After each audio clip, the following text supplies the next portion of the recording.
will be the same for the Philippines. There are certainly a lot of differences with regards to the situation in Mindanao, in East Timor, for instance, perhaps the fact that you're talking about a more recent colonization that began in the 1970s, less demographic change over time, more defined or confined territory. Somehow, when the ripe moment came in the midst of the 1997 economic crisis, it became possible for Indonesia to let go of East Timor, of course, with so much bloodshed. But in the case of Mindanao, the fact of much longer history of colonization, there are many, many layers that will have to be disentangled or peeled to really get to the core and to appreciate, to develop that kind of deeper appreciation for the history of the problem, to address all the prejudices also that surround, that complicate the whole process, and also for consensus building to address all the conflicting claims, to really move on, because there is really no other solution except through peaceful means to find this, to really address the problem. So in the case of course, there are also some similarities. I mean, the fact is, like East Timor, Mindanao is a differentiated society. There are many cleavages within Mindanao. There are many different claimants, as we have said. And I think in the case of the 2006 tension that you experienced, some of these cleavages did manifest themselves in the case of East Timor. I'm not really sure how to call the 2006 tension. You talked about political manipulation. You talked about, was it a rebellion? Was it a mutiny? Or was it, an upheaval? I mean, sometimes words are not really enough. I mean, our vocabulary are not really enough to express really particularities or different circumstances that confound us. I know of somebody who would prefer to call people power in 1986 as only a disturbance and not a revolution, and so on. So I think our choice of words certainly reflect our own biases or appreciation of the situation. But even though, true, we are short of words and maybe even of imagination, but certainly we are not short of will and aspirations. But the fact is there are really no easy solutions, whether in the case of Mindanao that we're confronting now, or in the case of East Timor as it moves forwards in nation building. I think, however, that there are several lessons that we have already learned or we can continue to pick up. For instance, I think President Horta has already emphasized the importance of dialogue and consensus building, the need to forge this consensus in order to move forward and address the very complex political conundrums that we find ourselves in. There are also lessons learned, especially about how important it is to prevent the escalation of violence and also to be effectively respond to the outbreak of violence. We might not, sometimes it's unimaginable how the violence can actually escalate without us even really realizing that it's already in a very, very difficult situation. How important also for good governance to be in place to address socio-economic and cultural concerns. How governance and state institutions should be founded on more inclusive representation and participation. And when we talk about state institutions, that means everything else, whether it's the parliament, the police, or the military state institutions. How important for new paradigms for regional cooperation to emerge as well, so that they can really be effective in responding to the challenges of peace and human rights. East Timor and Mindanao, the reverse situation where you have a Muslim country faced with rebellious territory that's dominated by Christians, and in the case of Mindanao, you have a so-called Christian country faced by a group that wants autonomy, greater autonomy. This kind of reverse situation in our two cases today tell us that the problem is not really about religion. Although if we are not careful, it might end up that way. I think if you've been reading some of the newspaper reports when they describe Muslim rebels attacking Catholic farmlands, I mean, then that's a reframing of the whole problem that can have very dangerous implications. So it's not really about religion, but the issues are really, really very basic. The issue of the right to self-determination, the right to peace, both at home and in the neighborhood, the region, the right to good government, and also the right to new politics. These are rights that every one of us, from the Burmese, the Sudanese, the people in Tibet, the Filipinos, and Moros, are really all working for, and we deserve these rights. So thank you very much.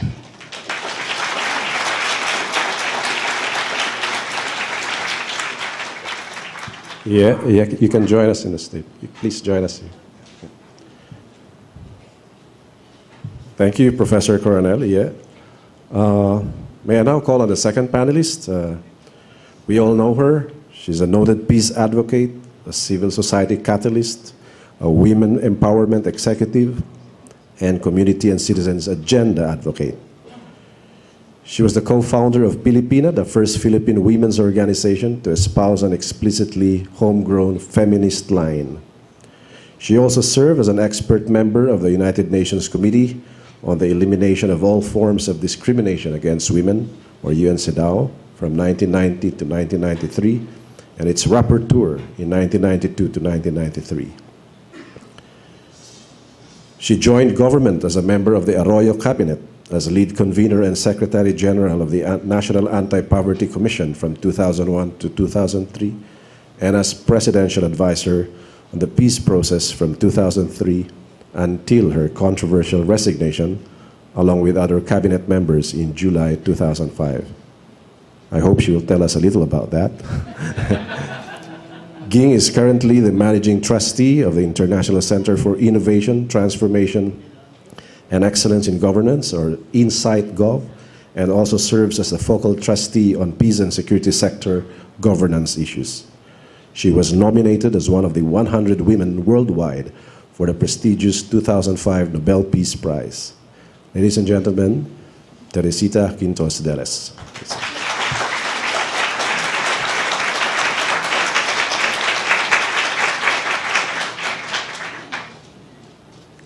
Your Excellency, President Ramos-Horta, President Roman, the officials, and the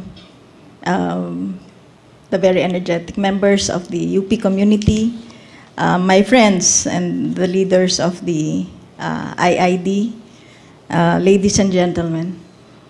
First of all, I want to congratulate IID on its 20th anniversary. IID has certainly helped to make peace advocacy and conflict resolution alive at the grassroots, at the policy table, and in international discourse. That you celebrate your anniversary hosting the lecture of President Horta and Nobel laureate Jose Ramos-Horta, co-sponsored by the Premier State University, surely underscores the high esteem in which IID is currently regarded. And so congratulations. This is certainly a good occasion for affirming hope, even in the midst of very difficult times that we face today. The experience of East Timor demonstrates that indeed struggle can end in victory, that dreams can be achieved, that truly there can be a light at the end of the tunnel, a thought that we would want to cling to in these difficult times, in this, again, dark period in our history. It is good to be able to think that sometime in the future, hopefully sooner rather than later, we can laugh about and make jokes about the things we are passing through today. It is indeed an honor and a pleasure to have been asked to be a reactor in this forum. I came from another forum, and when I said I had to leave, and I said because I was having a forum with President Horta, and they said, "Oh, you're invited to the state dinner. Are you still being invited to those affairs?" And I said, "No, I'm going to UP, and I am certainly happier that I am here in my that my encounter with President Horta happens here at the UP rather than by the Pasig.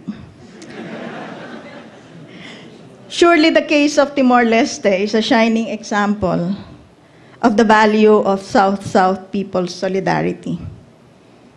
The IID history and RC story tells us what a big role Philippine civil society, together with the other South-South civil society movements, played in the positive outcome. That would be the story of Timor-Leste.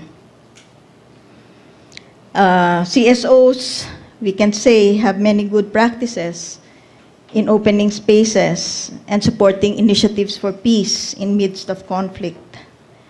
But we also know that the work does not end with a peace agreement.